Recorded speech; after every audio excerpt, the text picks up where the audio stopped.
కేటీఆర్ గారిని కోరుతా ఉన్నాం. ఇది మేము కూడా ఒకటి అప్పీల్ చేయడం జరిగింది అధ్యక్ష. మేము ఆ మున్సిపల్ బిల్కి సంబంధించి కానీ ఇప్పుడు సీతక్క గారు కూడా ఒక అప్పీల్ చేయడం చాలా ఇంపార్టెంట్ బిల్కి సంబంధించి. ఇప్పుడు ఆరోపణలు ప్రత్యారోపణలు చేయాలనుకుంటే వేరే డిస్కషన్. సార్ ఈరోజు నేను చెప్తా ఉన్నాం అధ్యక్ష, దానికి సంబంధించి మీరు వేరే రూపంలో పోయి దీన్ని ఆపు చేయకుండా ప్రయత్నం చేయాలని అందరినీ కోరినారు, మిమ్మల్ని కోరిన ఎవరిని కాదు, అందరినీ కూడా ఎవరన్నా.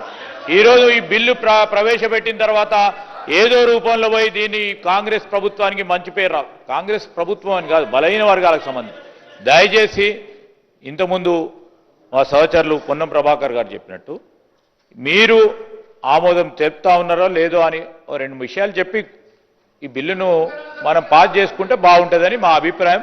అదే మా సలహా, మా సూచన కూడా కోరుతా ఉన్నాం అధ్యక్ష. సీఎం గారు కనుక రాజకీయపరమైన అంశాలు మాట్లాడకపోతే మాకు కూడా మాట్లాడాల్సిన అవసరం లేదు. నేను సభ దృష్టికి, సభ్యుల దృష్టికి, రాష్ట్ర ప్రజల దృష్టికి వాస్తవాలు చెప్పాలి కాబట్టి నేను చెప్పాను. కానీ మాకు వేరే ఉద్దేశాలు లేవు అధ్యక్ష. సంపూర్ణంగా ఈ బిల్లును స్వాగతిస్తున్నాం, సహకరిస్తున్నాం, కావాలి సలహాలు కూడా ఇస్తున్నాం. స్వీకరిస్తారా లేదా మీ విఘ్నత, దీన్ని మేము చేయగలిగేది ఏమీ లేదు. కానీ వాస్తవాలు చెప్పాలి కాబట్టి 2018లో మేము జీవో తెచ్చిన మాట వాస్తవం. బలహీన వర్గాలకు 34% రిజర్వేషన్లు ఇవ్వాలని సంకల్పించి జీవో నంబర్ 396 తెచ్చిన మాట వాస్తవం. గోపాల్ రెడ్డి అనే నాయకుడు అడ్డుకున్న మాట వాస్తవం. వారు ముఖ్యమంత్రి గారికి దగ్గరి బంధువు అన్న మాట వాస్తవం. మహబూబ్ నగర్ జిల్లా అన్నది వాస్తవం. అందులో నేనే తప్పు చెప్పట్లేదు, వక్రీకరించట్లేదు. అట్లాగే అధ్యక్ష ఇంకొక మాట నేను చెప్పాలి అధ్యక్ష.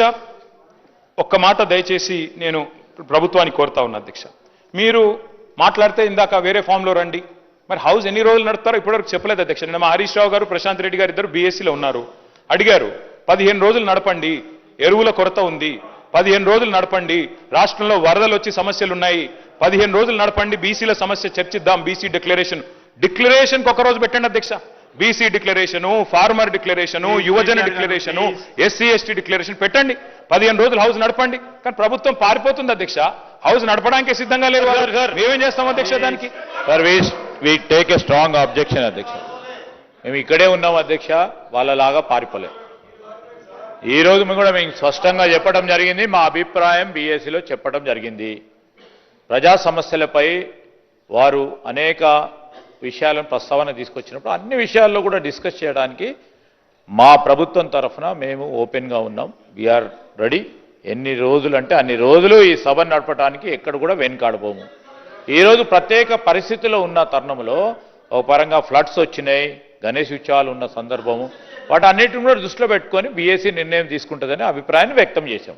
కానీ వారు పారిపోతున్నప్పుడు వారు పారిపోయినారు అధ్యక్ష. ఇప్పుడు మేము పారిపోలేదు, ఇక్కడే ఉన్నాము, ఇక్కడే ఉంటాము, మళ్ళా కూడా వస్తాము, ప్రభుత్వంలో ఉంటాము. మీకు ప్రతి లేవనెత్తిన ప్రతి ప్రశ్నకు సమాధానం చెప్పే శక్తి ఉంది, యుక్తి ఉంది, తప్పకుండా చెప్తాం అధ్యక్ష.